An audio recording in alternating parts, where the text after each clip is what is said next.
All right, here we go. Hello, everyone, and welcome back to another episode of the Backbenchers podcast. We are here to recap Canberra Survivor Season 2, Episode 8. Joining me is the lovely, incredible Maddie. Say hello to Maddie, everyone. Hey, hey. Hi, guys. We will be here to discuss all the episode, plus, of course, an interview with the eliminated contestant. We'll get to them in a bit. But yeah, first, feel free to grab a quencher and join the adventure as we back end into who's got the backbone versus who's the back ender. First off, we'll start off with a recap of the last episode, though, because Maddie, you weren't here for that one. So if you have any thoughts on the James elimination, please give it to us now. Tell us all about it. What can we say? The orca was just bang, bang, harpooned. It was just annihilation. I did enjoy the fake idol. That would have made my top funny moments. The sock. Yeah, it really wasn't a fake idol. Good trying, though. I did like how that did come into play this episode as well. People, like Mel said that she thinks that someone may have actually believed it and like thrown out a fake vote. Like just to kind of like decoy, which I do think it's kind of good that it's played on. But yeah, like very disappointing, the orca is gone. There's not much else we can do, No, definitely agree there. I understand why the move was made, but of course, as a fan of James on the show, it's disappointing to lose such a fun character. But 100% that's just part of the game. Like physical threat, like you've got to take him out. 100%. He might have won this immunity. He might have kept winning immunities. So you just got to take that out when you get the chance. But on the topic of last episode, something last episode will pay a lot into this next episode. Nick decides to vote for Sophie last episode, not because he particularly wanted her gone, but his strategy, he says at the start of this episode, is that he wants to try and make Sophie suspicious of other people, and he's going to try and become close to Sophie by secretly voting for her and not telling him. What do you think about this genius idea? That, in my opinion, makes no sense. Although I will let him decide why. I don't know. I'm just puzzled by the whole thing. I can't even speak because, like, it has just thrown her for 6. Like, she's like, "Who is it? Why has someone voted me?" And poor Mel's getting votes every week, and she's like, "Psh, whatever. Like, it's one vote." But I would be gutted if that was me. Like, you're supposed to be in my alliance. Like, Nick, what are you doing? Why? That was definitely a crazy play, like one I was not expecting to come. No. And it really takes up a lot of the early conversation in this episode. People don't just say, "Oh, Sophie got a vote. Interesting. Let's move on." People were really interested by this vote, trying to figure out who it was. They were kind of interrogating. It was a whole group circle as they were trying to talk around. Sophie, as the person who received the vote, is a little bit, looking around trying to figure out who it is, more so than most people when they get a vote. As you pointed out, Mel's gotten votes plenty of times, and even though she's been a little bit annoyed with it at times, she kind of just moves past it. But Sophie was like, "I told everyone that I voted for Anna. I owned up to it. Why can't anyone own up to voting for me?" Yeah, and so this is why I don't understand why Nick has done this, because to own up to it will create cracks in his alliance. So it's like, what was the whole point of it? Like, I don't understand. Maybe he could tune in. Nick, are you there? I need some clarification. If he doesn't tune in now, we'll definitely ask him if he ever does like an interview at the end of this. But as John is pointing out right now, Mel's received 13 votes, and this is Sophie's first vote, and it didn't even get close to sending her home. With that being said, it's never great to be voted for. So I understand Sophie's general concern and kind of being like, why do I not know who did it? Because Mel knew who voted for her, but no one knows who voted for Sophie. We get a few people getting suspicion on them. Speaking of which, Mel in particular gets a lot of suspicion thrown her way, kind of like she's being framed almost. Poor Mel. What did she do? I don't know. People are like, she's a smart game player, so she probably threw a vote on Sophie for no reason. I don't know. The general consensus is, though, that because of James's sock idol, that maybe someone just got scared. Maybe James is going to play an idol on himself. So then they threw a vote on Sophie. And because of that, the people that they suspect would be Anna and Mel, because they didn't know that Anna was already getting votes to split it anyway. So it wouldn't have mattered if James played an idol. Anna would have been going home, not Sophie. Yeah. So that's why people are suspicious on Mel. But nope, it was not Mel. And she's a little. And Mel and Anna speak to each other and they say, we think someone might be setting us up at this point. And that's a reasonable thing to think. Like, and it makes kind of sense. It does. And to be honest, from what Nick said, it kind of seems like that was maybe the goal. Not necessarily Mel and Anna, but the goal was to make dissension somewhere else. But unfortunately for Nick, this doesn't necessarily work because Ma is still being Ma and still thinking a couple steps ahead. So once the whole debacle of who's Sophie got a vote from and it doesn't get clarified, they're just like, we think it might be Mel, but we don't know. We move on to kind of who's the next target. And Ma is pointing all eyes at Nick. She thinks Nick is the biggest target now that James is gone. And she's trying to rally the troops to get Nick out. And this is where we see a similar situation to last episode, because it was like, we're all going James and then he wins immunity. And it's like, well, what do we do now? So then we see this happen again. Nick's going to win immunity. Well, we see Nick win immunity and then everyone's like, well, now what do we do? So I feel like there's always going to be a backup plan. They're always moving around. And then we see that then all of a sudden after the immunity challenge, we see more names being thrown out. So I can understand why they're targeting Nick, because he would be the next person of physical strength that could potentially take out the immunity. So let's get him while he hasn't got it, but then he wins it. Yeah, exactly. I do agree. I think it's a smart move. It is definitely a bold move from Ma because she has been working with Nick the entire game. It's not like a James where she wasn't working with James, who really cares on her behalf if James goes. But that would separate the alliances hardcore if Nick leaves.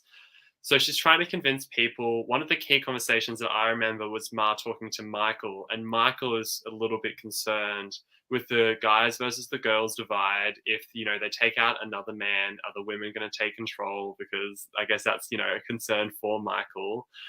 I'm curious what you thought of this, though, because I really think that Ma sees Michael as someone to go potentially all the way. Like, I don't think Ma is going to take Michael out, but I wanted to know what you thought, if you think she will. Look, I like to think of it as the water cooler chats. So they're just sitting there having a good old yarn about what they could do. Yeah, I agree that I think Ma's going to try and pull Michael into that alliance of the girls. And I don't know if that's because she views him as weaker than Nick, or that because she's been gunning for Nick since day one. And we know that she also didn't like Mal as well. And that's said from day one. She's like, I've been coming for you since day one. So I think she feels that it's easier to take Michael out of anyone else and bring him into that alliance. I also feel like Michael has created that bond with her as well. Whereas Mal was on the outer, so that's why she obviously went for Michael. Yeah, exactly. We've got the alliance of the girls and the gays, as John puts it. Yeah, I do think definitely that Michael could play a part in this. And I don't think that Mel and Anna are in Ma's endgame plans. I don't think it's necessarily she's going to take both of them to the end. She's using them for now, though. I will say it's interesting. There's also a little bit of chat about Sophie and Joe. Those two voted for Anna as a split vote. But now Anna and Mel, they're not too happy about that split vote. And they're also kind of speaking to Malcolm, a little bit of other people as well, and kind of being like, maybe one of them could be the next target. And out of those two, they're mainly talking about Joe. Joe's been a target a couple times now. The argument is that because she's never seen Survivor, she could win if she got to the end, because isn't that such a good story? I'm curious if you agree with me. I'm not necessarily sure Joe would win if she made it to the end, just based on that. But do you think there's merit to what they're saying? Look, I get that it could be a good story, but I also feel like you could take her because you might assume that she's not made as many moves. So that way you would potentially be the one that gets the winning place. So that would make sense for Ma, for example, to take Joe, because obviously look at Margot. She's like a pocket rocket, left, right, and center.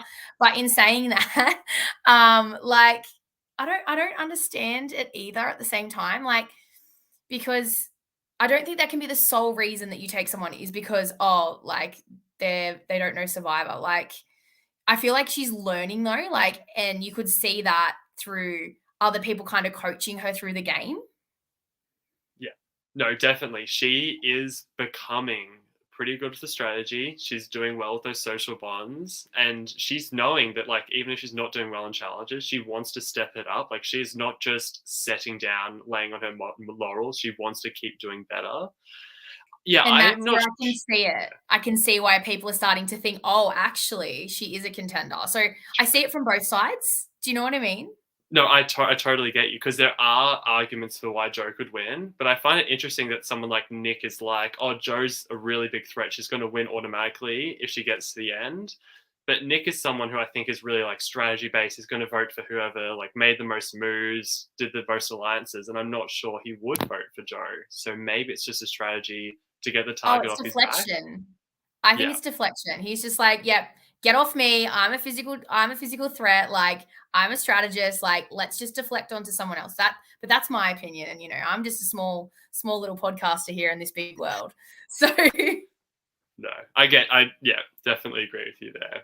So that's the main discussion we're hearing going into the immunity challenge. The main thought is though, we can't let Nick win. Anyone but Nick can win because the plan is to blindside Nick. He'll have no idea, head home, and then the game is a bit more open for like Marv and Michael, for pretty much everyone else. yeah. So we head to immunity challenge, and it's quite an interesting one. They've got like a wooden plank, and they're trying to balance a ball on it. The plank has a little section in the middle that it can fall Yeah. into. But the idea is that it kind of lays just on top here, and whoever can last the longest with that ball on top wins individual immunity. Now, before we speak about this, I just want to say, like, I was heartbroken for Joe in this challenge. I really was. I don't know if you Yeah, felt the same. at the time, it didn't really register too much to me. I'm like, oh, someone, if people are falling out, that's just kind of how the challenges go. But when we'll talk about it later, when we saw her reaction later, I did kind of feel like, oh, that is like that I understand that feeling a lot because, she wants to prove that she can do it and she knows that individual immunity is the only way to be safe. She knows her name's out there. So I definitely understand why you'd be upset. But at the time, I was just kind of like, oh, Joe's out, Anna's falling out. People are just starting to fall out of the challenge, as happens in endurance challenges. People just lose their balance and they fall out. Yeah. So I think it is Joe first, Yeah. then Anna, then Mel. Those three are the first three out. And then the hosts have a little trick up their sleeve and they Oh, announce if anyone wants to step off and have some lamingtons, here you go. They're ready to be eaten up by you guys. oh, I love the little comment, like, you shouldn't be doing this around with people with bats. I was like, oh my God, so funny. Dan just honestly made that, like the way he just walked around and like strutted his little plate of like lamingtons. Like it was just Evil. evil, evil, evil. And even though it's only 2 days, it's not like they're starving right now. I'm sure that they still would like that little bit extra sugar, just like a little bit of a snack. When you're at home, you just go to the pantry. When you're at work, you could go to the work fridge. I don't know. Usually you have access to food and drink if you need it. But if you're on Survivor, you're always walking around, you're always out in the sun. It's kind of like that little bit of extra nourishment actually can help. However, no one's willing to take it at this moment. Everyone's saying, nah, we're going to keep going for the challenge. You can't tempt us off with lamingtons. So Dan just starts eating. he goes down. Oh. Apparently, they Oh, haven't even finished the croissants either. What a look, shame. the poor Winu people, like they've been starving for nearly like what, a day and a half? Like, Cubitang, you're fine. Like, Well, also Joe, because of her dietaries, she hasn't been able to eat the rewards oh, that Kubang has won. So I also felt a little bit bad for her in that regard. You see oh, her now I later feel bad eating for her corn chips. too. Yeah. Imagine your tribe winning all these rewards and you can't eat a single one of them. It'd be pretty sucky. Yeah, but so I think there's 5 people left in the challenge. It's Sophie, Ma, Nick, Mal, and then And Michael. Michael. Yeah. Yeah. So then Ma and Malcolm drop out roughly then, I believe. And Michael is starting to drop out, but he smartly says, if I'm going to drop out, I may as well get the Lamingtons as well. Oh, So he 100%. says, officially, can't do it anymore, dropping out, give me the food. but he smartly also shares with everyone. So he gets a little bit, but most other people also get a little bit of a vibe as I well. loved the negotiation with Dan as well. Like, is there anything else I can get? Because you've eaten half of the lamington. Like, no, Michael, you're not getting anything else. But I think that was smart of him to share. Like, that could potentially, have been a little bit of bargaining. I don't know how much of that really would have taken place, but I feel like that could have been an interesting way to bargain with people. Like, just have a little chat over lamingtons while the challenge is still going ahead. There's definitely worse ways to form alliances than giving someone food. I think for me, it's more so that he chose to not, like, if he had chosen not to share it, that would have been worse. Could you imagine someone just like eating all the lamingtons, everyone else is looking over at them like, you're not going to give us any, really, just going to eat them all? So I think that was potentially the strategy, to not make other people upset at you. I should also mention in this challenge they'd also gone down to one hand. They started with two hands, but now it's one hand. And you can really see Nick and Sophie struggling with this. Like, this is, if you imagine doing it, it's so uncomfortable to hold it in that position. You have to balance it. You can't move your hands much and get comfortable, but you also just have to hold this kind of heavy wooden block down. Doesn't look fun at all. Yeah, and even though, I thought the strategies were different from both of them. So the way Sophie was holding hers, I'm like, she's going to drop it, but she actually managed to hold it on a lean. And I thought that was actually quite a good strategy when I rewatched the episode. I was like, that is so smart. Like, but then obviously, it gets heavy and you drop it. But like, I just thought like it was interesting to see the two different ways of competing in that. It's always good when you see the challenge, because challenges are usually pretty straightforward. But if people are able to make their own strategies and challenges, it makes it more interesting. Last challenge where we had the The blocks. stacking up the towers, it was really Yeah. interesting to see what people did. And like you said, Sophie decides she's going to go down in this challenge, but Nick kind of just holds it in a normal position. I think it was a bit of a high risk, high reward for Sophie. It made it easier to hold onto the ball, but also it just means that it's going to weigh you down more as it goes along. Yeah. She really wanted to win it. She said from the start she wanted to win at least one individual immunity, but unfortunately she did not pull it out, and she drops, and the one person who really needed to win ends up winning, and that is Nick. How do you feel about him winning second in a row? Yeah. Sorry, Mylo. We're back to the drawing board now. Who do we vote for? Our person that we were going to send home has now won immunity. We're in the same situation as the week before. Like, what are we going to do? So yeah, I was really gunning for Sophie. I was like, come on, like, win this immunity challenge. Because I was curious to see like how the whole Nick vote was going to go and if it would play out. But yeah, I did feel gutted for her because I know that was on her list of Survivor checklist things that she wanted to do.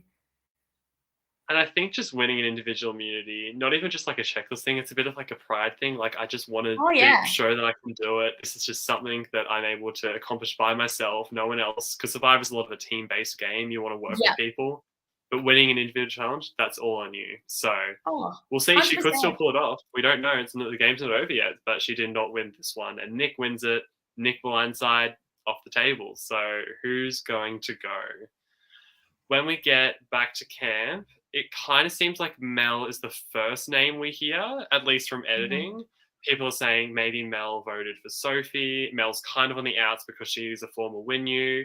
Maybe we'll just do Mel. But slowly we start hearing Joe's name a bit more. People, especially Nick, are saying Joe not really fitting in with the rest of the Kuberdangs. Joe could win at the end. So now people are starting to make a little bit of a case as to why Joe should go. And then after that, we start seeing the name of Mal, which is then thrown out by Joe. And I'm like, whoa, Joe, like, who are you? Throwing out people's names. And we see her starting to talk about his strategy and how he's quite a strategic person in the game. So I found that quite interesting coming from Joe, because at the beginning, I thought they were aligned together. And then all of a sudden we see her throwing his name. I'm like, what are you doing throwing out one of your allies? Like, why? So yeah, I thought that was quite interesting from Joe. It was definitely muy interesante. I was very excited to see that, because I do think it's showing that she is actually becoming a legitimate threat, both strategy, social, and maybe physical. We'll see if that happens. In terms of Mal and Joe being aligned, I agree. I thought they were good. I didn't really see any reason why they would be targeting each other. But you know what? I do think Michael and Ma have pulled Joe over to their side. I think they are really in Joe's corner now. And because Malcolm is trying to work with those Winyus, he's also kind of against Joe in that way. So they have separated a little bit in that regard. But we'll ask Malcolm about that later on when we do his interview. We'll see how his thoughts on that dynamic were. I also think that Joe is starting to like understand the game better, and she's like, I cannot be in the minority. She's already been on the outer, so she's like, I have to go. So maybe it was a matter of choice for her. Like, in order for me to survive, I need to move. Like, I can't. But then you also see Anna and Mal becoming close, so maybe she felt on the outer of that. Yes, yes. And that's part of the complication, Anna and Mal, because Ma approaches Anna and Mel and kind of says, hey guys, brilliant idea. We're going to get Malcolm out. And we actually see Anna basically say no. Anna says, I would prefer Joe out instead because Anna and Malcolm have been working together a little bit. So a little bit of a pushback there, which is going to complicate things, not going to make it easy. Before we get too far, we should also probably talk about Joe's reaction to losing immunity. She definitely not very happy. It's more of like she definitely did not, but she felt like it was a bit of a personal failure to not be able to do it. And I just wanted to like talk to her and be like, no, some challenges are not suited for everyone. It's also a balanced challenge. You can lose those in a second. Anyone can lose that in a second. It's not like your fault. I felt really bad for her. Look, even just looking at that for a balanced challenge, like there's so many things that it could have been. But the fact that it was like a wooden plank that literally, like, how do you even stop that ball from falling either side? Like, it's not like, for example, if you had like a plate, for example, and you had something on it. Like, I just feel like that challenge, it would have been so hard. Like, you had to have it on the right angle, one little bit of wind or one little movement, you're out. Like, but I think maybe she wasn't quite prepared at the start and she just kind of got in her own head and and then it's gone. Like, oh, I've dropped it. Well, now I'm out. That's all it takes. If you're not like set up at the start, you can it instantly rolls off. Like you see Nick and other people just like lays it in at the zone, but maybe Joe had just finished setting up. I don't know. But I definitely do not think she has to feel bad about coming out of the challenge first. And I'm really hoping we get a redemption arc from her where she like pulls out the next challenge. Wouldn't that be such a good story? Her or Sophie, because like I feel like Sophie like is ready to like take it after what's happened with her and Nick, and she's lost that. She's like ready for the next one. Yeah, so moving back forward a bit to kind of the conversations. So Ma seems on board for Malcolm to go. Joe's on board for Malcolm to go because otherwise it could be her. Michael, at least from the edit, doesn't seem like he's super set on it, to the point where he actually talks to Malcolm. And he says, they're throwing your name out there. I would never write your name down, but the girls looks like they're coming together to write you down. This really threw me off when I first saw it. I was not prepared for that, and I was a little bit like, oh, is Michael flipping on Ma? What is this? Yes, because here I am, not even like 10 minutes ago saying that, you know, we're thinking Michael might come into the girls' alliance. Even John's giving us a little bit of, oh, yeah, it's the girls and the gays. Like, here we are thinking this, and then next minute he's back in Mal's ear, like doing his little, like, whispers. I don't know what that was, guys. That was like a mice. A rat? Like, it was a rat. That was what it was. Yes, it was very rat-like behavior, but goes straight back to Mal. So who is his real alliance? Like Michael, I feel like hasn't picked an actual alliance from day one. Like I thought he was with Banfield, and then it was like actually Banfield was saying no, we weren't really, you know, that aligned. Like it's really hard to pick.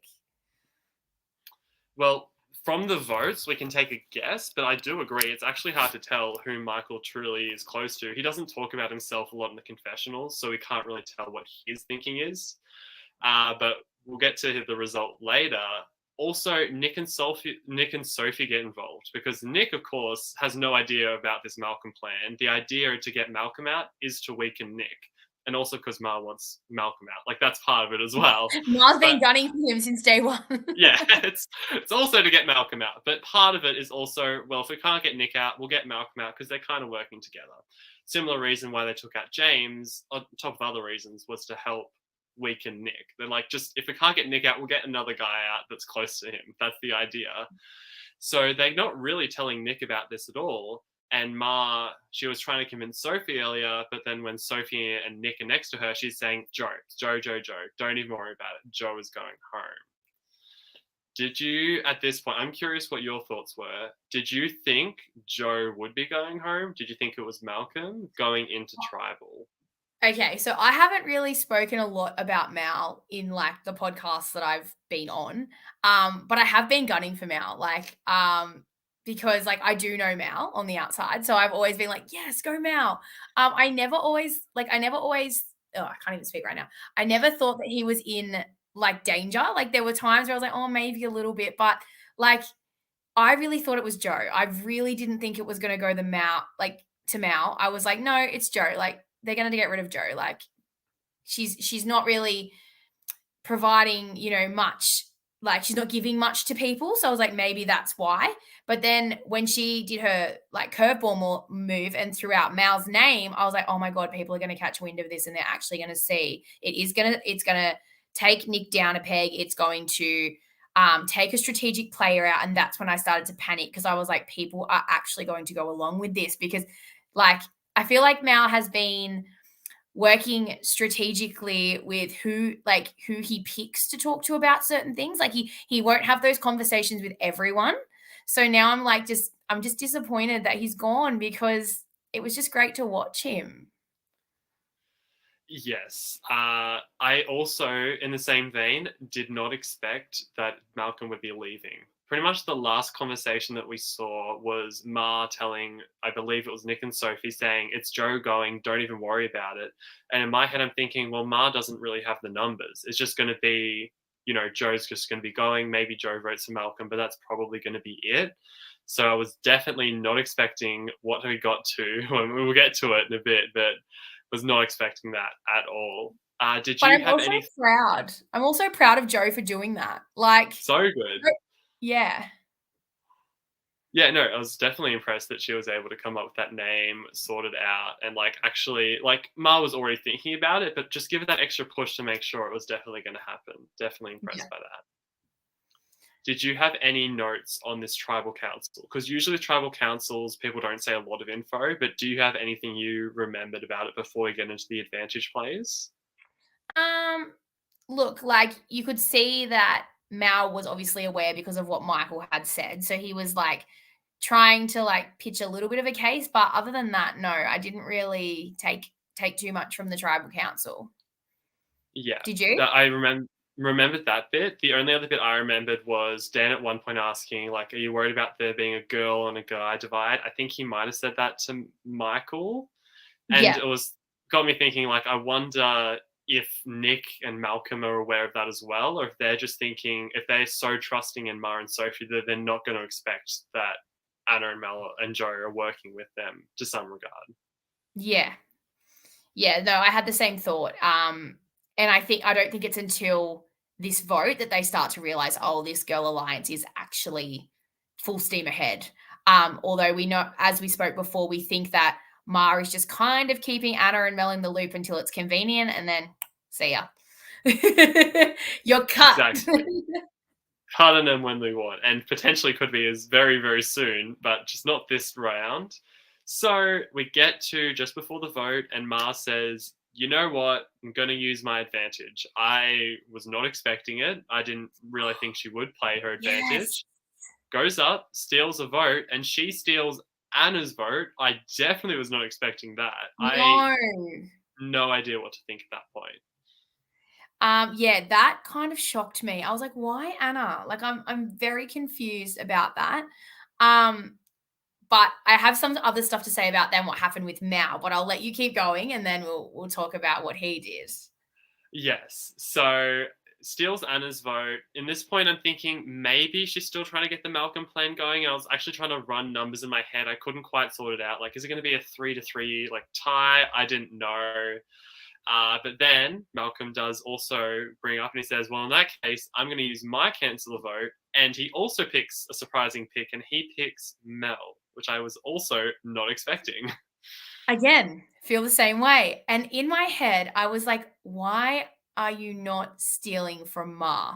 Yeah. Because that was my first instinct. I was like, take it from Ma. Like, you and Ma have been like from the start, even though at the start, I said in one of my previous like podcasts, I said that Ma doesn't like Mal as much as Mal thinks he's in with Ma. Like, there's a bit of a disagreement on. One-sided. Yes. So I was curious as to why he didn't take Ma's vote, but then I can also see it from the perspective of Ma is kind of in his alliance. It's tricky to say like who did what, and you can't really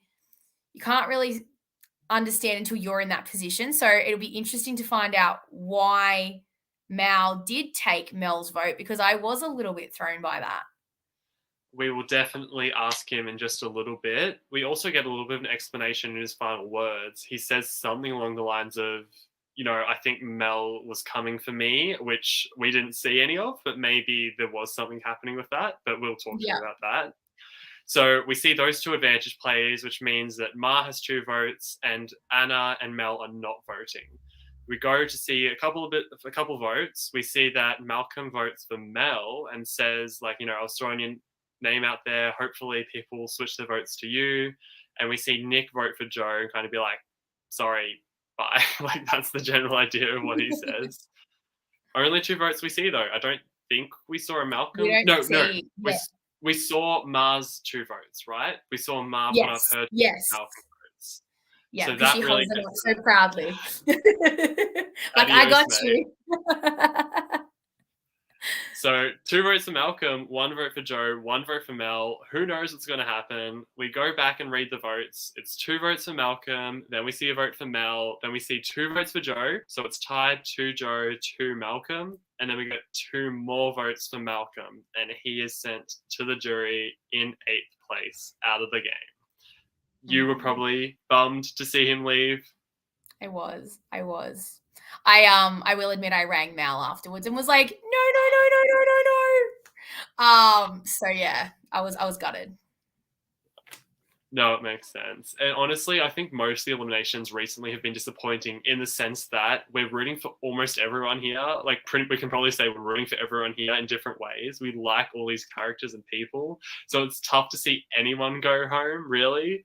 But Mal, I did think, brought a lot to the show. We'll speak to him in a bit, but he was quite fun to watch. He was a good narrator. So I was disappointed to see him go, but I was also happy that Joe survived, if that makes any sense. Yeah, it does. And I think we've both kind of said that. Like, we're proud of Joe for like taking the reins and being like, yes, I'm making this move. And like, add that to your resume. Like, if you get to the final, like, you can use that. But at the same time, it's like, oh, but now we're losing this player. So the beauty of Survivor. We'll get into the next episode of Survivor near the end when we do predictions for the next episode. But I'll just quickly mention that they say, "Oh, when we said drop your assumptions, we meant that. You guys are actually voting someone out right now, so they're not going to do go back to camp. Not going to do another immunity challenge. Just vote someone out straight away." We'll I was quite shocked by that. I was shocked by that. And I was kind of waiting for that to happen at the end of this episode. Like, I thought they were just going to go, like, Mal had gone, we're going to vote again now. But then it was like, oh, you have to wait till next episode. No, I want to know who's going. Like, I don't want any time for talking. No. So do we think we're going to get any chance for them to talk, or do we think it's just going to be straight into it? What are you thinking? Let's talk about this when we do predictions for next episode near the end, because I have actually seen the preview for next week, so I've seen a little bit of what will happen. I don't want to spoil it for you just yet though. But yeah, this is pretty much the end of episode 8, which means that's the recap over, and we can officially welcome in the eliminated player, the lovely, awesome Mal. Hello. Hello, how are you going? Can you hear me all right? Yes, you're coming in loud and clear. Thank you so much for joining us tonight. It is a pleasure, my friends. So, Mylo, are we cagey on this conversation? I remember the first time we ever spoke, it was really dodgy. Should we tell anything? What are we doing tonight? You can give us a bit of info. You can, spill as much as... spill some tea. I don't know much tea. Spill some tea? All right, then, no worries. And hello to Maddie, who is my real-life friend before Survivor even came around. Oh, the real number 1 fan. Something like that. What would you like to know? Well, first off, I want to hear from you just on your experience on the season, just a general overview, how you felt, how you enjoyed it, just that sort of stuff. What's your story? Oh, look, I think my parting words summed it up. Oh, it was an absolute blast. Everything was fantastic. My misery has come around the podcast, Mylo. This is the point I need to raise with you tonight. Oh, the shade is being thrown. No, Mylo, I have to take you back. I have to take you back to the second podcast that you did. So it was the night that Grace went home. Yeah. And I've sat there, and we'll talk about this through as you ask any questions, but during day one, I had a pretty good place where I was safe, I was protected. I came into the Sunday, I read the fact that my tribe were not going to be willing to take me to the end. I tried to work to make a jump. I saved myself, first person in Canberra Survivor history to use an idol or an advantage to save themselves. And in that episode, we had Ma gunning for me all episode, trying to get Joe in that episode. You gave her the 3 points, and in the whole series, I couldn't get a point. That's a sore point, Mylo. Wow, you called me out there. Listen. We watched an episode, Ma. When it comes to the awards, I don't necessarily have a strict, this is what I'm going to do, top 3 best game players. Usually I decide kind of on the spot, here's what I'm thinking of. I promise it was not against you in particular. But in particular, Ma, we've seen a lot of her gameplay. She's gotten such a strong edit, and pretty much every episode we've seen what she does. There were some edits, you weren't necessarily the most visible. And on that one where you saved yourself, there was so much happening. So it wasn't you were the one focus. There's so many other focuses. With that being said, let's move on. Throw you a vote Covering the tracks. No, it's all good. Let's go. What do you want to know? No, it was fantastic. So I'm here. I'm happy to talk about whatever parts you want to know about, and I'll share whatever I can. All right, I'm going to dive straight in. I want to know, why didn't you take Ma's vote? Yeah, good question. Thanks, Aston. In terms of, so what you didn't see going in, and so it probably goes back from the time that we merged, was that Mel and I could never get onto the same page. I was trying to get Mel to work with me as well. And that's Mel's place to talk about why that didn't come down. But for whatever reason that it happened, Mel and I could never get on the same page. And in the episode where I finally went, there was that talk about the male-female alliance going around. There were whispers.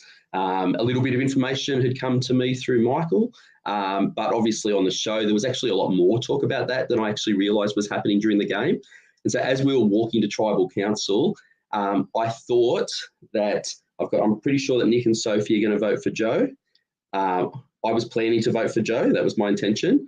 I felt like Anna was there, and I wasn't sure with Mel, but the very last thing before we went in, Mel turned around with Anna, went back, and all the girls are there having this last second chat before we walked in, and it was just there is no way in the world that Mel is with me. And so when we're in the tribal, and the moment that Ma took Anna's vote, I knew I was screwed.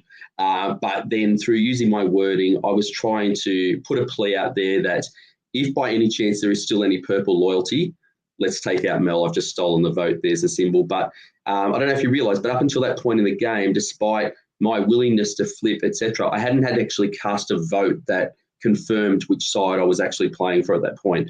And so that was going to be the first time I was going to have to do it. But obviously it bit me in the ass, and here I am. Yeah, thanks for answering that, because that was my thought when I was watching it, and I just wondered where it all went, where the thought process was, and I did wonder if you were originally voting for Joe, and it's good that you've confirmed that. Yeah, that's all it was, and so in the end, it was I knew I was gone most likely anyway, unless somebody was going to jump. But one of the things that you learn from playing is that not everybody is fluid about moving very quickly as things go. They like their solidness and their things that they're comfortable with. And so a lesson for me was that you're probably very unlikely to get somebody to jump at Tribal Council. Yeah, it's pretty rare for that. On the pretty much the same topic, I'm curious. Let's just say you had cancelled one of Ma's votes, which would mean you've only had 3 votes against you. Do you think you would have survived then with Mel's vote being included, or was she going to vote for you as well? Do you know that? Oh, well, I can never be 100% certain, but I feel very, very confident that Mel was going to vote for me. Okay. Yeah, I don't think Mel was ever going for Joe at that point. Cool. So it And didn't, like, it wasn't go like for the Joe. one decision that ended your game. It would have been like either way, most likely you. Yeah. Oh, 100%. The difference is whether Mel's the fourth vote or Mar's the fourth vote. That's all it comes down to. Yeah. Okay. Well, that hopefully is a bit more comforting then, because I know a lot of plays end with a lot of what ifs. If I just done this, or I just done this, you would have, felt bad. That's a good point, Mylo, because going into the game, like as a Survivor fan, and so I started back when you guys were all in nappies and stuff, when US Survivor was starting. And so coming through there, one of the things that has always annoyed me watching the game is that if you're the person who knows that they're on the bottom of an alliance, they could be within an alliance set of numbers, but they're the bottom of it, but they just sit there and hope for a bit of luck later on, or things might fall their way. And I'm a big believer in that. You've got to try and take control and move the game in your direction. And so it's worth taking the risk and losing the game versus taking the risk, and if it comes off, putting yourself in a position where you can win the game. So I think coming in there, like I knew that I was in serious trouble at the merge vote. And this was the second time I knew I was in serious trouble, but I couldn't do anything to get out of this one. Look, James just offered his second sock as a fake idol. So, like, I think that was all you had now, unfortunately. Mate, James saw a video I filmed last week. I told him he should have played a shoe.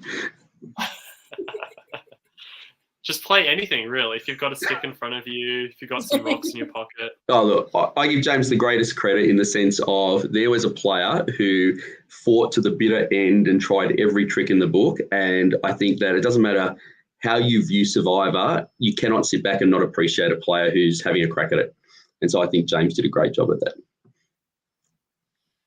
Now, I've got a question in terms of pre-merge alliances. There was a lot of talk about you, Ma, Sophie, Nick. That was a strong four. But we obviously saw quite a lot of there being a strong three. Pardon? Do we think it was that strong, though? I don't know if Ma was really... That's what I'm going to ask you about. So we saw that strong four at the pre-merge, and we also saw a quote-unquote strong three without it.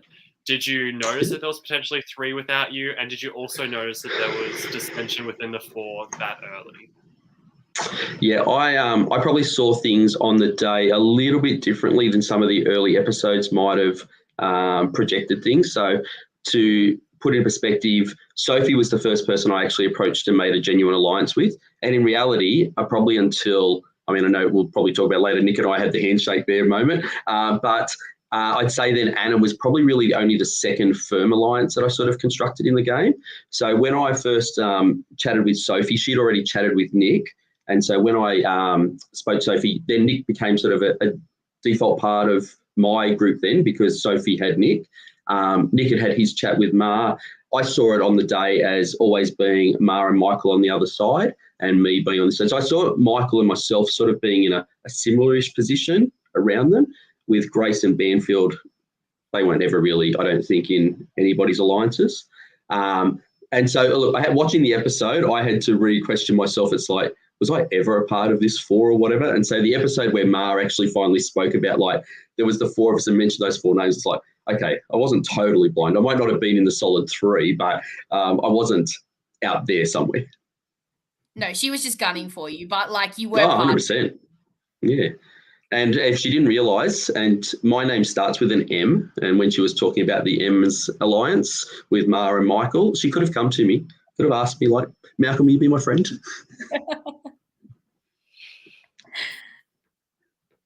Awesome. In a similar, vein of that, you didn't mention Joe in your alliances. We wanted to know, at the very start, it seemed like you were close with Joe. That was just what we were told.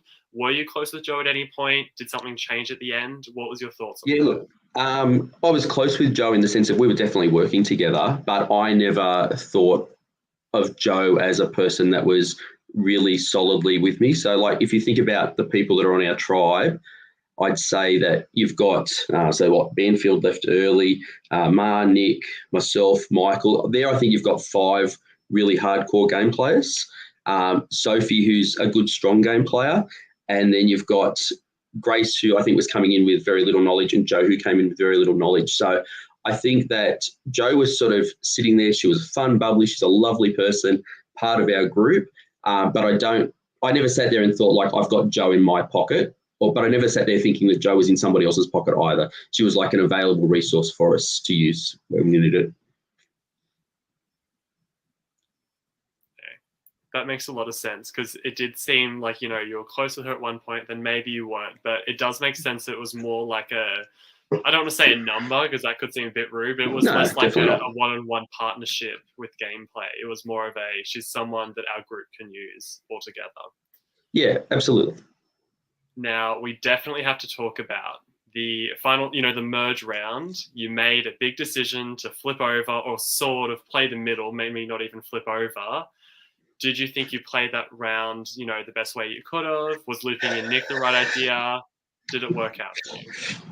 Yeah, look, in the end, I was sort of forced into the commitment as to where it went. Now, when I say that, on the Sunday morning, I think it might have been Brad that did a confessional with me, and I talked about where I was placing in the game, and I spoke about being aware that I wasn't going to be allowed to get to the end. So on the Saturday afternoon, I was just getting so many nice compliments from the rest of the group. And I think, like, as you dream about Survivor overnight, you suddenly realise, why the hell are they going to take somebody that all they're doing is speaking really positively about? And so I didn't, as I said to James in the episode, I didn't want to flip at that first one. However, when so we had a plan originally going in there. So what we were thinking of doing was using Mars steal a vote, getting ourselves 7 votes to their 3 votes. We put 4 votes onto Mel with the Super Idol and 3 votes onto James. Now, obviously, James did what we all love when we were watching Survivor and won a clutch immunity when he was the person we all wanted to get out.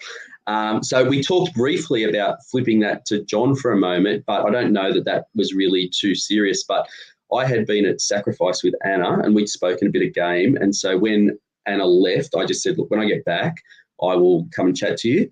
And so when I came back, I can never remember who the other person was, but there was Jo and somebody else. Then I said, look, I know what the plan is, so I've got to go speak to Anna. Just tell me the name. I should have been blindsided, but when I came back from chatting to Anna, all I was getting in terms of was a bit of dodginess and awkwardness, and it's like no one's committing a name to me, and it's like, I'm the bloody name. I'm the one that they're going to go for. That's when you know. So, yeah, at that point, but what they didn't know was, as a sign of good faith with Anna and Mel, I passed over my safety without power advantage to Anna to hold, to show that I'm genuine about flipping over to the oranges, so I'm with you. And so I'm thinking, holy crap, I'm in an absolute mess now. And as we were walking to Tribal, I went and spoke to Anna and just sort of said, look, they're gunning for me, any chance of getting the advantage back, and which case ended up being the case that I got to play that back. But just to show in terms of where the alliance was with Sophie, because obviously that never really came through in the show. But Sophie and I were chatting heaps along the way, and even as we walked there, I already knew I was gone in trouble, but Sophie came up and said, play your advantage. And so in that sense there, but that wouldn't have been caught on footage, I don't think, because that's just walking as we're walking to Tribal. So that's an example of there were actually alliances there. There were people prepared to work with me, even if I wasn't their number one as such. Look, I still think it's great that you played your steal a vote. Was it steal a vote? Sorry. The cancel a vote or the cancel safety without power? Sorry, I'm getting confused with Ma. I think it's good that you played that. You've got to do whatever you can. But I do have another question. I'm curious because we did miss a lot of the footage of you at Ultimate Sacrifice. So is there anything? You're talking the James one? Yes. I want to know what happened because we didn't see that. Yeah, all right. So basically, if you go to the challenge just before that, the one that Anna won when we had the double boot, I know you were trying to work with me, James. So when we were at that boot, and I obviously got knocked out first because I didn't finish the arrowroot. And by the way, I'm a really fussy eater. And when they said arrowroot, I thought it was going to be one of those little biscuits. And I thought, that's not too bad. What's wrong with that? Anyway, so I went out first. And then Anna chose to boot James out of that challenge. And so at that point, it was pouring down rain at that point. And James and I, we actually chatted a lot of game while they were completing the challenge. And so we'd agreed that if one of us got chosen for sacrifice, we would take the other one. And so when I got chosen, I then took James. We went across, the footage just got lost. So if you go back to last July, I was sitting there with COVID at home and Daniel messaged me and said, by any chance, did I remember who had filmed the footage? I had no idea because I was just focused on the game.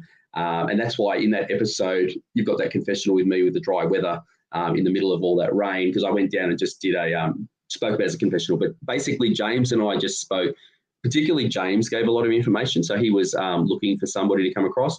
I sort of gave some information, but probably not as much as I could have. But then that opened the door that at least there was a willingness for the idea of going with the Oranges and working with them post-merge. Yeah, that makes a lot of sense. We interviewed James last week. He said similar things, like the footage was not taken for a malicious reason. You guys weren't disparaging. I know there was the stuff, and I'll just put it out there. I know there was the comments from Banfield the other week and whatever, and I can't speak for what any Purples may or may not have said to Banfield, but what I do know is that James and I didn't talk about Banfield any further than the fact that in that earlier challenge when he called Banfield Blake, but at the beginning of day one, I'd already been sowing the seeds for Banfield. I just want to put some people ahead of me on the chopping block, and all that did when James said that was the seeds that I'd started to sow, it just effectively cemented them, because then at that point it was like, what are you doing? Like, if your name's Blake and you're still sort of denying it, saying it's Banfield, we were just all really sus, and I don't think that Banfield could have survived after that unless we didn't actually have to go back to tribal. Yeah, that makes a lot of sense. Thank you for clarifying that, because I definitely was curious on that.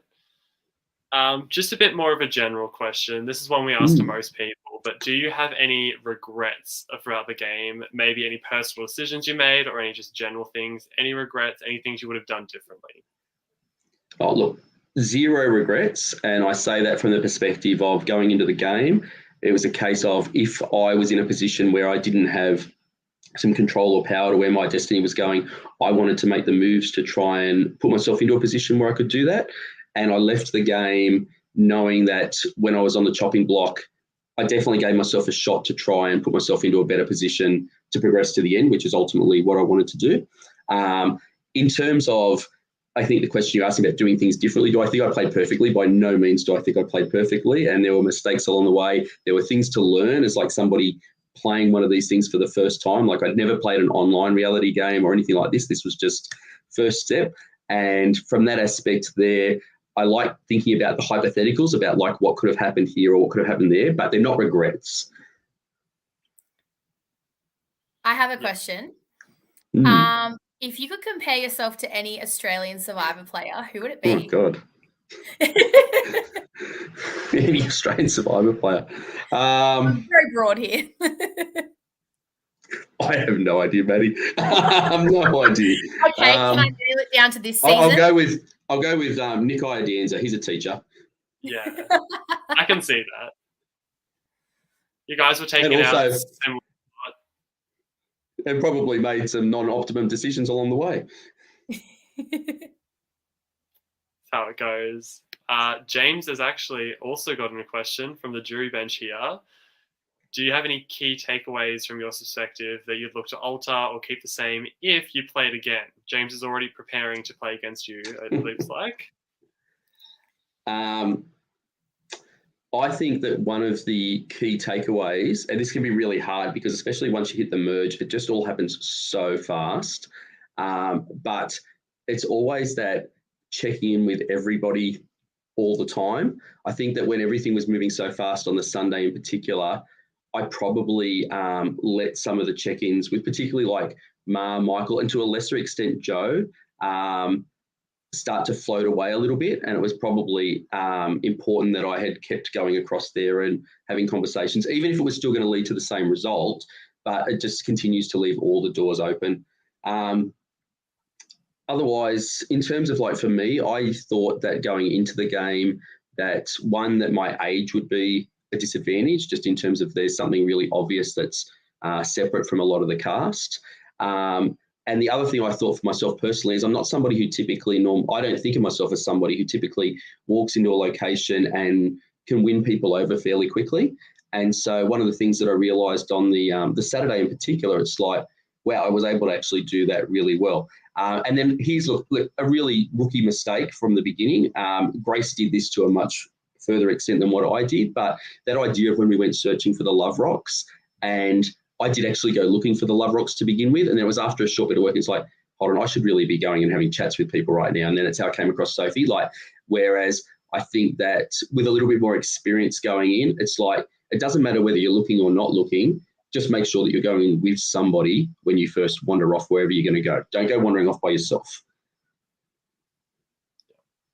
No, that makes a lot of sense. And Grace said the exact same thing when we interviewed her all the way back in week 2. She said, if I could have done something differently, I would have not done that. Like, that was one of the main things she blamed for her downfall. Yeah. So I definitely... Oh, and it was an aspect for sure. 100% it was an aspect. There was other aspects as well, though. We saw that. Yeah, definitely. Yes. The water chats are the most important chats, so... Yeah, it's just that aspect of like you can get very easily caught up with just chatting to the same people. And when you're chatting to the same people, you're effectively ostracizing some others. So I'll give you an example of this is at the merge. So John and I haven't chatted about this, but some questions that I've seen in past weeks have been the idea that past relationships or connections that people had and how that may have impacted the game. And I don't think that past relationships had any huge impact on our game. However, I actually wondered, I was thinking about it after John's interview, that the fact that he knew Ma coming into the game, and when we came into that merge and the Oranges were ready to break up and try to be that last remaining Orange type character with the Purples, is it possible that John knowing Ma made him a little bit blind to some of the things that were on offer from other people within the tribe? I don't know if that's the case or not. Like, that's something that John would have to answer, and I haven't asked him, so I don't know. But I think that I've forgotten your original question a little bit, but when we got to that merge bit, I know what I was going to say. So when that situation happened with Nick, and I had been chatting to John and try to win him over, and then when Nick came over and spoke about like being ready to jump and have a bit of fun and let's jump to the Oranges, etc. and whatever, and I actually said to John, can you just give me a minute? Like, I had to find out, is Nick for real, or is he just playing me here, which we know what that was. And I know from speaking to John, that was a moment where like he saw that Nick and I were basically talking about his downfall, etc. or whatever. And so in a hindsight, they're those little things that you learn. It's like, don't send somebody away at that point. Like, Nick and I can have that conversation a few minutes later or whatever it may be, like, because you never know how something's going to be taken. Like, Ma obviously spoke in her confessionals, like when I talked about when Simon went to sacrifice, I think it was Simon that went with Ma. And when we were standing around, it was basically, I ended up just going like, oh, Ma's chosen Simon. And for me, it was a case of just feeling like the Purples are too scared to say a name. So I'm just going to say what the name was that we just decided on. But as you saw in the confessionals, Ma took that as an aspect of me being against Ma in some way. And like, they're eye-openers in terms of things that you can learn from playing, that anything that you say or do potentially could be read by somebody differently from what the intent is. And so you've got to be very mindful of that as you go through. So they're the sorts of things that I guess I take out of the game, James. Oh, and just to make James happy, I really regret not committing wholeheartedly to James and going back to the Purples and saying, let's go with the 3-3 split, and then Mal will jump when we go across. Oh, that would have been really... I don't think Anna would have done it, unfortunately, but I think that would have been super interesting if that had happened. Yeah, look, that James had a great idea. John said something. I can't deny. About the pre-game stuff with Ma. He says there's an answer. Yeah. Doesn't think it blinded him personally. Oh my God, he's got plenty to say. He's got a second one. No, it's good because John and I haven't chatted about that. Name of the bus. Yeah, there's either Nick and I not wanting to be in the conversation. Yeah, and that's fair enough. Like, if you're pushing someone out of the conversation, what are they talking about? It's hard, but yeah, there are definitely lessons. Most well, for most of us. Yes, Maddie. I have another question. How do you feel about Joe throwing your name out? Like, I'm just curious, like, because she was the one that kind of got the ball rolling with that. Yeah, I had a slightly different take on watching the edit than what you two had in that regards. Okay. I actually thought that was more, Ma already knew where she wanted it to go and sort of getting the name out of Joe's mouth to empower Joe on it, I think. Because Joe was very loyal in terms of to the Purples. And I think that was not an easy call for her to make to vote a Purple out, even if I was gunning for Joe in the same episode. Right, okay. But that's my take on it. That does not mean that my take's right. That's just how I took the moment. I see it completely both ways. I see it as Joe was also like ready to throw you out. But also, it was Mars' idea from a long time ago. It wasn't of this, Joe didn't change Mars' mind. That's not what happened. So, and I would have to think that, and I don't know this, but I would have to think that at that stage, Joe knew that I was throwing her name out. Yeah. Which certainly makes it easier. I'm sure Mars might have divulged. Yeah. Well, considering that when you made the comment about when they talked about voting me and Anna sort of not being keen on that, and watching that, and then when Mars sort of said to Anna, it's like, well, you know that he's just coming back and feeding us all the information, and I just watched it, was like, that is such a lie, Mars. But that's how the game works. Like that's the beauty of the game. Yeah, you tell people what they want to hear, and you hear what you think you want to hear as well. Yeah, and you see Ma get quite defensive when she's like, Mal, why are you calling me out? Because I haven't had a vote yet. So did that actually happen? Again, I don't remember seeing it on the edit. Me making that line? Yeah. If Ma, I'm going to assume it did. I honestly don't remember. But saying that, like as you watch some stuff back, you don't remember everything. And so it's very possible that I said that. I don't doubt that one. I just remember Ma saying that specifically about Mal. I was like, ooh, that's a bit frosty. Yeah. I do think it was a bit of a one-sided war, though. I've said that for a few weeks now. You didn't say that much bad about Ma, aside from that one moment you forgot her name but one time. But aside from that, you were pretty nice about her. And Mylo, that's just age, mate. Seriously, as you get older, you just sometimes forget things. We saw it with Mel as well. Anna, Amy. The youngsters don't tend to do it. Their brain's not fried yet. I forgot who got voted out first. Sam, you're like, Grace got voted out first. No, it was actually Sam. I didn't even know to say that. Yeah. I've just put my foot in it again. You'll be right. Mal, who do you want to win? Wow. Who do I want to win? Sorry, Mylo, I'm just taking over. No, in the sense that he's going to be on the jury, so don't spoil anything. But yeah, definitely. Well, then look, I'll just put it out there in terms of what I said at the end of the episode. And at the end of the episode, I just said that at that point, I'm go for Anna, and that comes from a place of like, in all honesty, Anna could have screwed me over at the merge vote. She could have refused to give the advantage back to me. She could have just been like, no, I've got it. And the fact that she gave it back to me, it's like, well, I saw that as a huge act of somebody who's prepared to work with me, regardless of where it was going to go later on. Who's that? Remember your name, Mel. Sorry, Mal. It's all right. Thanks, John. It's just a vowel change. Can I give a shout out to Simon? Simon's my Simon and I are big fans of each other. But can I just say, like, during day one at the Kubadang tribe, we put so much crap on Simon. We were just talking crap. Like, it's not really in the episodes, but we did. But saying that, and Simon knows this, every time we went to the challenges, Simon and I would banter on the side.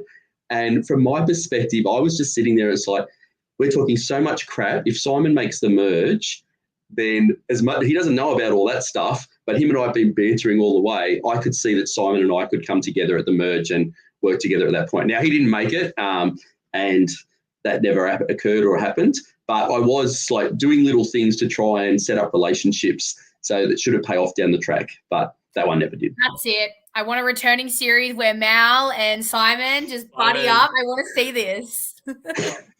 We'll just run the table, Mal. Simon will be right. Simon will take it to the end of his goat. That's exactly right. He'll just win because he's the hot old guy. Simon did actually say he wanted to work with you if you made it past the merge. So shame that didn't pay out, but unfortunately it was mutual. There's a lot of things that could have been for everyone. All right, Maddie, do you have any other final questions for Mal? It's already 10 o'clock, so I don't want to keep him too long. No, I think that's all my questions. I think I'm out of questions. Yeah. Mal, do you have anything you'd like to say to wrap up your thoughts on the season, your experience, anything? Look, for my own experience, I loved everything. Thank you, John. That's really nice of you. For me personally, I loved every moment of it. I think you saw it in terms of my exit and my words that I had to say, like my exuberance. Even when I knew the urn was coming out and the votes were about to be my name, the smile was on my face, like it was that good. And when I said at the end there, it's like I came across this by total accident back in 2021. So during the middle of the year when we were in lockdown, I would just walk back and forth to my local shopping centre, and I just somehow came across the Canberra Survivor Canberra page. And at the time, Liv had a little video about applications closing. I think it was July. And I was thinking to myself, like, I should give that a go. And then I just lacked the confidence to do so. The date passed, but then I think because of the lockdown, they extended through to September. And I was walking home from the shopping centre. Maddie will know exactly where I was walking probably. But I was walking home and it was the last day, and I literally just pulled the phone out. I spoke into the phone for a minute. I went home. I sent it off. And then I got an email a few days later from Dan in terms of like, we're casting. And I would say to anybody at all, like if you've even got the slightest interest, go and give it a crack, because you meet the nicest people. Like our cast, I think are just so great. Like they're all amazing people. And in terms of the people that met from season 1, the people that have been there from other games that I've now met from, it is an amazing community. And personally, like huge thanks to Dan, because without Dan sort of like, I was grandfathering this family. I do know Mel. In terms of like, without Dan running that, there's this whole community that wouldn't exist in terms of the Survivor Canberra aspect.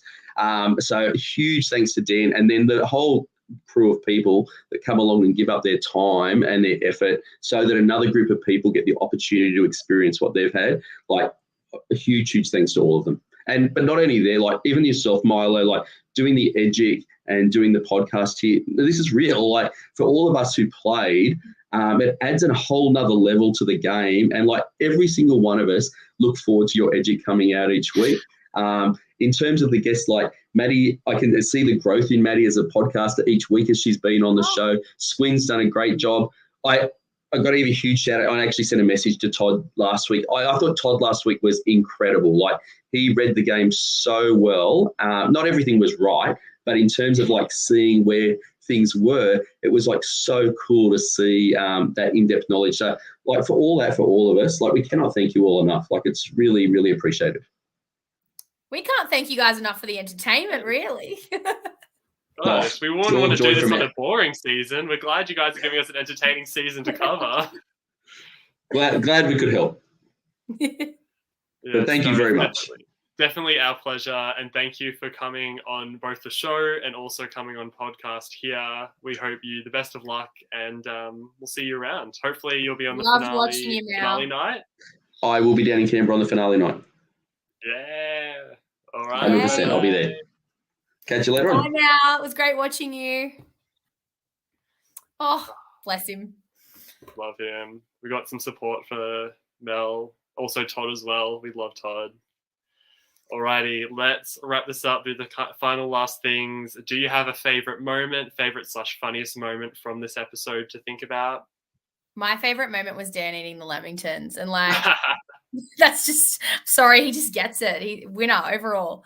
I also enjoyed seeing the conversations about who voted Sophie. Like I thought that was quite funny, just because poor Mel's getting 13 votes so far, and I enjoyed watching that. So I liked Mel's little comments. I just thought they were a little bit interesting and a little bit funny. Those are two of my favorite moments as well. But on the topic of the Sophie vote, I loved Nick being like, "It was me. Like it was me who voted Sophie. It was not anyone else." And he just fully owned up to it in confessional, but not to everyone else. That was everyone else is still clueless. Yeah, I love it. If he makes it to the end and reveals that at the end, that would be pretty fun. I would love to see Sophie's face on that one. Oh my gosh. Zoom in right onto Sophie. Yes, need to get just Sophie's reaction on that one. So let's talk about our top 3 players of the week. Unfortunately, I'm not putting one for Malcolm. Sorry about that. But maybe, Maddie, you might. Let's hear your top 3 if you have them ready. So mine is my top one. So my gold. Oh, I couldn't remember what the top one then was. Losing my mind. Is Nick, just because of the whole Sophie thing. Like I am just honestly, but like it's just brought so much like drama for one little thing. Like it's just created these little waves, and I just enjoy watching that. That might sound a bit crazy that I enjoy watching that, but it's interesting to see how he's playing, to the confessionals. He's like, oh, it was me, but how he's able to just so straight faced say, it wasn't me. Like, why would I do that? I'm in your alliance. So hats off to you. Good job, Nick. So he's getting my gold. Joe is getting my silver. Just for her hard out efforts. And also, I know that we just talked about how Ma was the one that said, let's, really gunning for Mal. But I still feel like Joe had a pretty good play in that as well. So that's why she's getting my silver. And also, she tries really hard. Like, I'm proud of her. And finally, I want to give my bronze to Dan. Can I do that? For the Lemingtons. Oh wow, I was not prepared for that one. I'm going to allow it. I think we make the rules. Okay, one goes to Dan, I guess. Just loved it. And if I can't give it to Dan, it will go to Michael because he shared them, and sharing is caring. Now, are you gonna split it? We have to make a decision.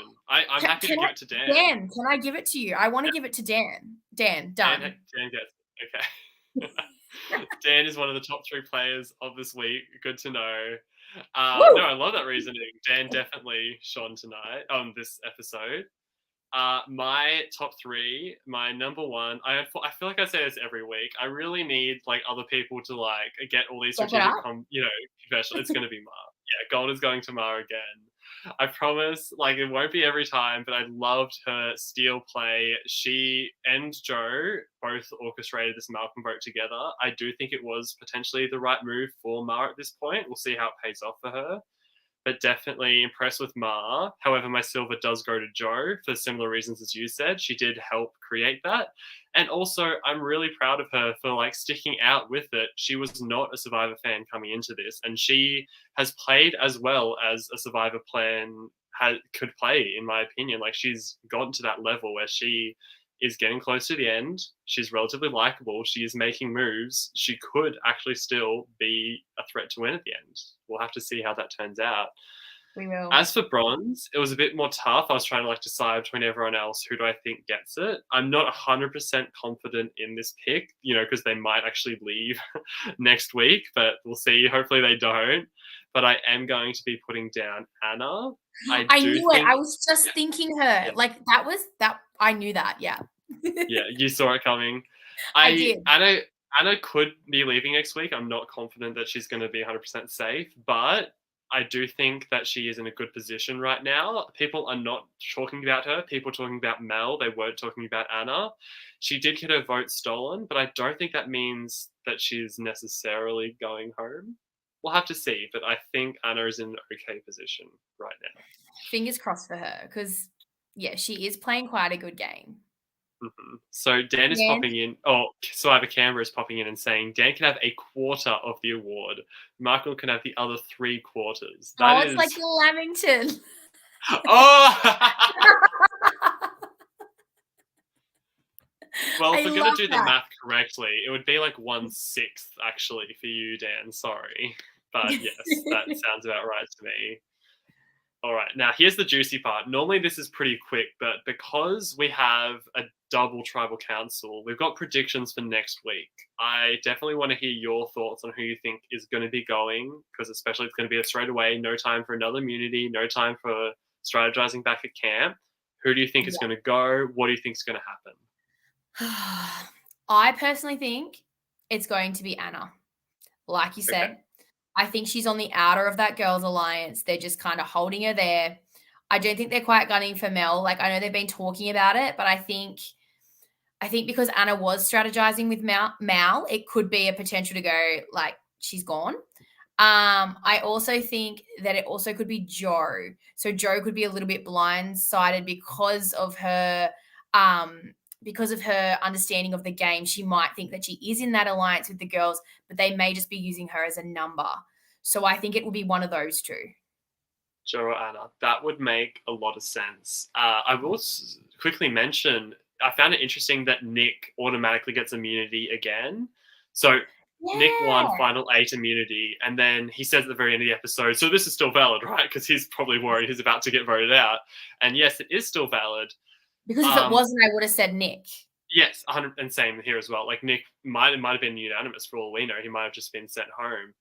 I'm curious what the hosting thought process in that one is, because that kind of means that Nick got a freebie round that he's free as well, especially if no one else gets the chance to win immunity. It kind of means no one had the chance to prepare for this extra round, but potentially they will still play immunity for everyone else left. I don't know exactly, but definitely interesting decision, at least something to note.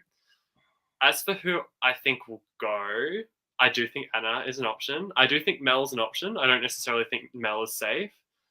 I did also think, looking at the numbers, the people who voted out Malcolm were Ma, Michael, and Joe, which is only 3 people. They used the steal vote to get the majority.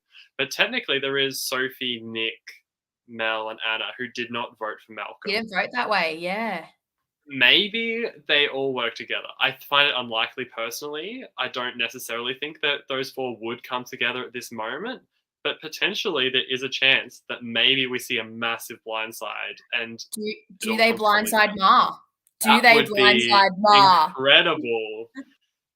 So yeah, I don't. I was gonna say, yeah, I think maybe Mel or Anna is going, but now that I just said that, I don't know. There could be a bit of a flip.